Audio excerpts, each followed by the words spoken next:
Good morning students, dear students. हमने अपनी व्याकरण के 3 टॉपिक कर लिए थे, जिनमें संधि, समास और अलंकार हम कर चुके हैं। व्याकरण का हमारा एक ही टॉपिक और रहता है, वाक्य अशुद्धि संशोधन, जो हम बाद में करेंगे। अब आज हम आरोह भाग 2 का गद्य खंड शुरू करने जा रहे हैं। तो आरोह भाग 2 के गद्य खंड में हमारा जो पहला पाठ है भक्तिन, वह महादेवी वर्मा द्वारा लिखा गया है। तो मैं आपको पहले ही बता देना चाहता हूं कि हम पहले महादेवी वर्मा का जीवन परिचय पढ़ेंगे, लेकिन 12वीं कक्षा में जीवन परिचय, लेखक या लेखिका जीवन परिचय नहीं पूछे जाते हैं, कवि या कवयित्री जीवन परिचय पूछे जाते हैं।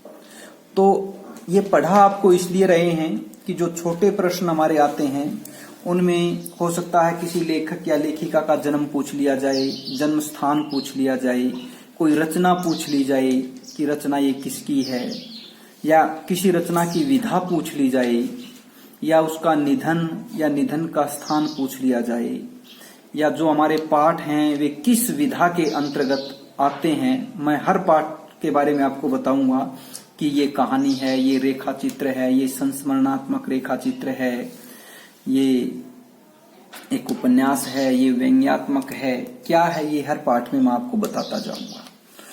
तो सबसे पहले आज देखिए आप महादेवी वर्मा का जीवन परिचय। महादेवी वर्मा का जन्म सन 1907 में उत्तर प्रदेश के फर्रुखाबाद में हुआ।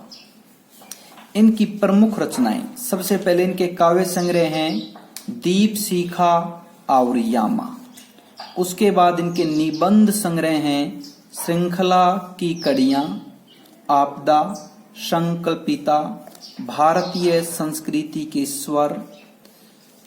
इसके बाद संस्मरण रेखा चित्र हैं अतीत के चलचित्र, स्मृति की रेखाएं, पथ के साथी और मेरा परिवार। और जो हम ये महादेवी वर्मा द्वारा यहाँ पर संस्मरणात्मक रेखा चित्र पढ़ेंगे, वो स्मृति की रेखाएं इस उनके संस्मरणात्मक रेखा चित्र से लिया गया है। प्रमुख पुरस्कार इनको मिले हैं ज्ञानपीठ पुरस्कार यामा संग्रह के लिए सन 1983 में इनको मिला था। जब इन्होंने अपना यामा काव्य संग्रह लिखा था तब इनको ये मिला था। उत्तर प्रदेश हिंदी संस्थान का भारत भारती पुरस्कार, पद्म भूषण 1956 ईस्वी में इनको पद्म भूषण मिला था, और इनका सन 1987 ईस्वी में इलाहाबाद में निधन हो गया।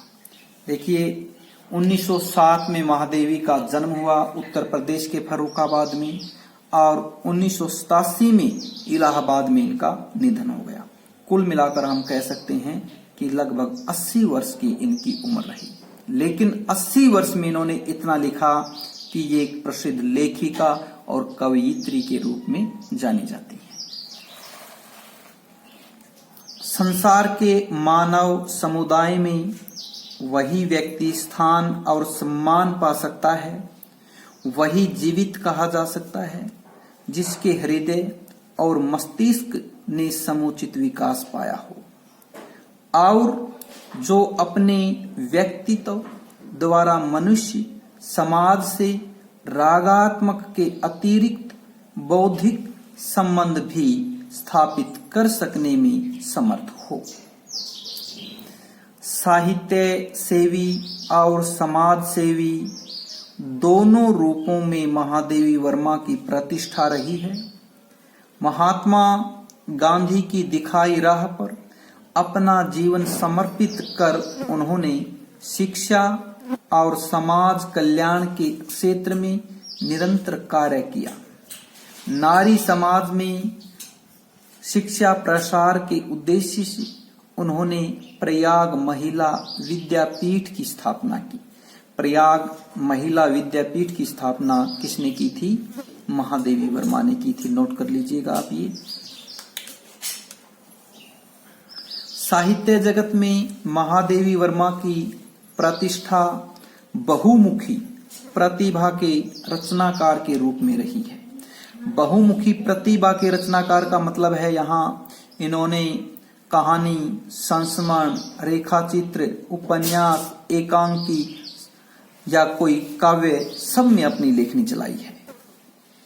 अगर कविता के क्षेत्र में वे छायावाद के 4 स्तंभों में से एक मानी जाती हैं, यानी 3 स्तंभ हैं ये। एक तो हमारे सुमित्रा नंदन पंत हैं, एक महावीर प्रसाद जी हैं और एक सूर्यकांत त्रिपाठी निराला जी हैं। तो अपने निबंधों और संस्मरणात्मक रेखा चित्रों के कारण एक अप्रतिम गद्यकार, अप्रतिम होता है बेजोड़ गद्यकार के रूप में उनकी चर्चा होती रही है।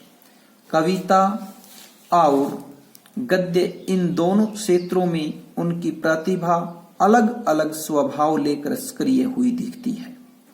कविताओं में वे अपनी आंतरिक वेदना और पीड़ा को व्यक्त करती हुई इस लोक से परे किसी और सत्ता की ओर अभिमुख दिखलाई पड़ती हैं। तो अपने गद्य में उनका गहरा सामाजिक सरोकार स्थान पाता है। उनकी श्रृंखला की कड़ियां उस समय की अद्वितीय रचना है, जो हिंदी में स्त्री विमर्श की भव्य प्रस्तावना है। भव्य यानी सुंदर प्रस्तावना है। उनके संस्मरणात्मक रेखाचित्र अपने आसपास के ऐसे चरित्रों और प्रसंगों को लेकर लिखे गए हैं जिनकी साधारणता हमारा ध्यान नहीं खींच पाती, लेकिन महादेवी जी की मर्म भेदी यानी मर्म को भेदने वाली यानी रहस्यों को जानने वाली और करुणामयी दृष्टि उन चरित्रों की साधारणता में असाधारण तत्वों का संधान करती है। संधान यानी मिलान करती है। इस तरह समाज के शोषित पीड़ित तबके को उन्होंने अपनी गद्य रचनाओं में नायकत्व प्रदान किया है। उनके इस प्रयास ने हिंदी के साहित्यिक समाज पर ऐसा गहरा असर डाला है कि संस्मरणात्मक रेखा चित्र की विधा के लिए शोषित पीड़ित आम जन को विषय वस्तु के रूप में मान्यता मिल गई है। देखिए इन्होंने जो यहाँ पर भक्तिन एक संस्मरणात्मक रेखा चित्र लिखा है। भक्तिन महादेवी जी का प्रसिद्ध संस्मरणात्मक रेखा चित्र है जो स्मृति की रेखाएं में संकलित है। जैसा कि आपको पहले भी बता दिया गया था, जो भक्तिन इनका ये पाठ है, ये संस्मरणात्मक रेखा चित्र है। यह इनकी स्मृति की रेखाएं जो संस्मरणात्मक रेखा चित्र ग्रंथ है उसमें से लिया गया है। इसमें महादेवी जी ने अपनी सेविका भक्तिन के अतीत और वर्तमान का परिचय देते हुए उसके व्यक्तित्व का बहुत दिलचस्प खाका खींचा है।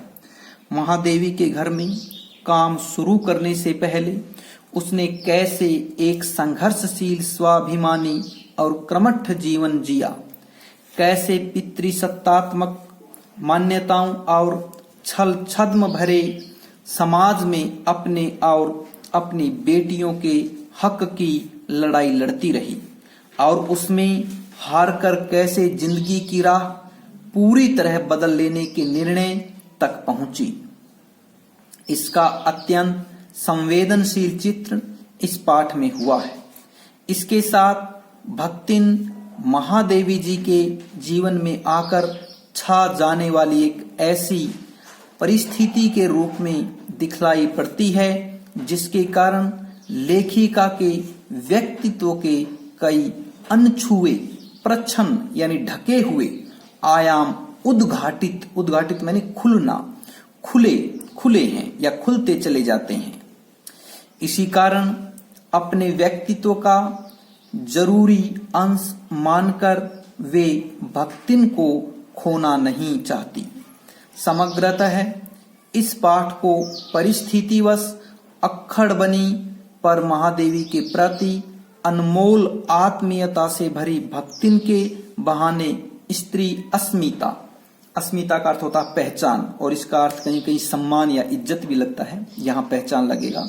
भक्तिन के बहाने स्त्री पहचान की संघर्षपूर्ण आवाज के रूप में भी पढ़ा जाना चाहिए। प्यारे विद्यार्थियों, इसमें याद करने वाली बातें ये हैं, यहाँ से देखिए आप इसको पढ़ लेंगे कि आपसे प्रश्न पूछा जाए भक्तिन पाठ किस प्रकार की विधा है, तो संस्मरणात्मक रेखा चित्र है। ये पूछा जाए कि भक्तिन पाठ महादेवी वर्मा के किस ग्रंथ से लिया गया है, तो आप बताएंगे स्मृति की रेखाएं से। इसके अलावा आप इसमें पढ़ेंगे भक्तिन का जन्म सन 1907 में, भक्तिन का निधन 1987 में, और जन्म स्थान उत्तर प्रदेश, निधन इलाहाबाद। फिर इनकी जो काव्य संग्रह हैं दीप शिखायामा, फिर निबंधित संग्रह इनकी श्रृंखला की कड़ियां, आपदा, शंख, पिता, भारतीय संस्कृति के स्वर। इसके बाद संस्मरण रेखा चित्र, अतीत के चलचित्र, स्मृति की रेखाएं, पथ के साथी, मेरा परिवार, ये आप पढ़ लेंगे। और विशेषकर इस जीवन परिचय में इतना ही पढ़ने के लिए है। आप इस पूरे जीवन परिचय को अच्छी तरह से पढ़ें। इसमें जो अर्थ स्पष्ट करने थे वे मैंने कर दिए हैं। अब पाठ हम अगली क्लास में शुरू करेंगे। आपका दिन शुभ हो। धन्यवाद।